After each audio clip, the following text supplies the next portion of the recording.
হুল বদলাতে চলেছেন নাকি দুর্গাপুর পশ্চিমের বিজেপি বিধায়ক লক্ষণচন্দ্র ঘড়ুই, আর সাথে রয়েছেন নাকি দিলীপ ঘোষও। 21শে জুলাইয়ের মঞ্চে যদি এই জল্পনার বাস্তব রূপ পায় তাহলে দলীয় কর্মীদের মনোবল ভেঙে পড়বে। মঙ্গলবার সাত সকালে থেকেই বিতর্কিত এমন ফেসবুক পোস্টকে ঘিরে জোর বিতর্ক শুরু। নিজেদের তৃণমূল কর্মী বলে দাবি করে ফেসবুকে ওই পোস্টে মুখ্যমন্ত্রী মমতা বন্দ্যোপাধ্যায়ের কাছে আর্জি জানানো হয়েছে। দুর্গাপুরের দলীয় কর্মীদের মনোবল ভেঙে যাবে যদি এই জল্পনা সত্যি হয়। ইতিমধ্যেই ভাইরালও হয়ে যায় এই বিতর্কিত রাজনৈতিক পোস্ট, যার সত্যতা যাচাই করেনি খাঁটি খবর। জল্পনা উড়িয়ে দুর্গাপুর পশ্চিমের বিজেপি বিধায়ক লক্ষণচন্দ্র ঘড়ুই বলছেন, মৃত্যু তিনি বিজেপিতেই থাকবেন, বরং তৃণমূলের অনেক রথী মহারথী বিজেপিতে আসার জন্য তাকে ফোন করছেন। অ্যাকচুয়ালি কি বলবো, মানে উত্তর দিতে কেমন লাগছে আমার। বিষয় হচ্ছে দিলীপ ঘোষকেও চেনে না আর লক্ষণ ঘড়ুইকেও চেনে না। আমাদের উত্থান আমরা কখন শুরু করেছিলাম, আমার আজকে 39 ইয়ার্স হয়ে গেল বিজেপি করা।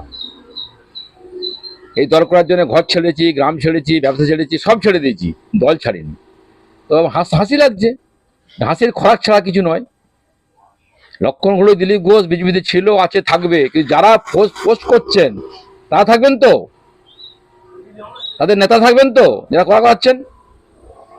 সারা বাংলা জুড়ে দিলীপ ঘোষের সঙ্গে আমার সঙ্গে কত লোক যোগাযোগ করে, দাদা আমরা তৈরি আছি, রেডি আছি, কিছু করতে পারছি না, কারণ চাকরি চলে যাবে, ঘর অ্যাটাক করবে, মার খাবো, আমরা রেডি, ভোট তো দিচ্ছি আমরা দেখি, আর আমরা দলটাই করছি, কিন্তু সামনে আসতে পারছি না।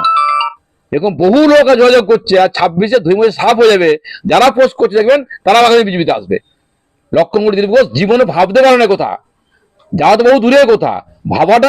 দুর্গাপুর পশ্চিমের আসন থেকে গত বিধানসভা নির্বাচনে তৃণমূলকে হারিয়ে লক্ষণচন্দ্র ঘড়ুই বিজেপির বিধায়ক হন, আর গত লোকসভা নির্বাচনে দিলীপ ঘোষকে বর্ধমান দুর্গাপুর আসন থেকে বিজেপি প্রার্থী করে, যদিও দিলীপবাবু পরাজিত হন কীর্তি আজাদের কাছে। বিজেপির বিধায়ক লক্ষণচন্দ্র ঘড়ুইয়ের দাবিকে পাল্টা কটাক্ষ করে জেলা তৃণমূলের নেতৃত্বের দাবি, এবার দুর্গাপুর পশ্চিমের আসনটা বিজেপির বিধায়কের জন্য সুরক্ষিত নয়, আর বিজেপির অনেক নেতা তারা তৃণমূলে আসতে চাইছে। এটা সত্য কথা, তৃণমূলের সঙ্গে অনেক বিজেপির লোক যোগাযোগ রেখেছে। এবার কে রেখেছেন আমি এই মুহূর্তে বলতে পারবো না, কারণ তৃণমূল তো ছোটো এইটুকু জায়গা নয়। লক্ষণ ঘড়ুই একটা বিধানসভার এমএলএ, তো ওর নিয়ে আমি আর কি বলতে পারি। কিন্তু এই যোগাযোগটা যারাই বা করুন, এই লেভেলের লোক যারা করে তারা আমাদের কলকাতা অফিসে করে, আমাদের এখানে তো করবে না। তো কি চমক আছে কি না আছে আমিও দেখি, মাঝে মাঝে ভাইরাল হচ্ছে, আমি তার উপর ভিত্তি করে কিছু বলতে চাই না। তো অবশ্যই এটা সঠিক কথা যে বিজেপির প্রচুর লোক এখন যোগাযোগে রেখেছে, এবং লক্ষণবাবু কি বলছেন আমার শোনাও হয় না, আমি জানিও না, কিন্তু উনি নিজে খুব আশঙ্কার মধ্যে আছেন। এই আসনে তিনি আরেকবার বিধায়ক হবেন কি করে। উনি শুধু না, এই আসনে আর বিজেপির কোনো লোক জিতবে না, তার জন্য এই শঙ্কা সকলের মধ্যেই থাকতে পারে। সেই হিসেবে যদি উনি কিছু বলেছেন আমি জানি না, আমার ওখানে কোনো মতামত দেওয়ার কোনো প্রয়োজন নাই।